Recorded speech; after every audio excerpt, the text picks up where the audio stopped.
First motor ఇది అంటే red black black red మనం ఇక్కడ ఫ్లైట్ కంట్రోల్ ఇన్స్టాల్ చేసిన తర్వాత ఇది కార్డ్ కాప్టర్. దీనికి చూడండి మోటార్ ఇండికేషన్ ఎలా ఉంటుందో. ఇది రెడ్ దీనికి ఇది ఫస్ట్ మోటార్ అంటే ఇది yes అది దానికి సెకండ్ మోటార్ ఇదండి. థర్డ్ మోటార్ ఇది, ఫోర్త్ మోటార్ ఇది. దీనికి ESCలు ఎలా ఇన్స్టాల్ చేసుకోవాలి చూడండి. రెడ్ బ్లాక్ yes అవి చెప్తాను. ఫస్ట్ ఇది ఫస్ట్ మోటార్ చూడండి. ఇక్కడ మోటార్ 1 అని ఉంటుంది చూడండి. ఆ సీన్ పెట్టి ఇక్కడ మోటార్ 1 అని ఉంటుంది.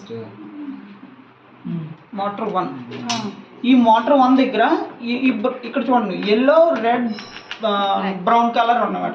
ఈ బ్రౌన్ కలర్ వైరు పైకి రావాలి. 1 దగ్గర ఇన్స్టాల్ చేసుకోవాలి. బ్రౌన్ పైకి బ్రౌన్ పైకి రావాలి. అలా 2 3 4 అలా 4 మోటార్స్ పెట్టింది.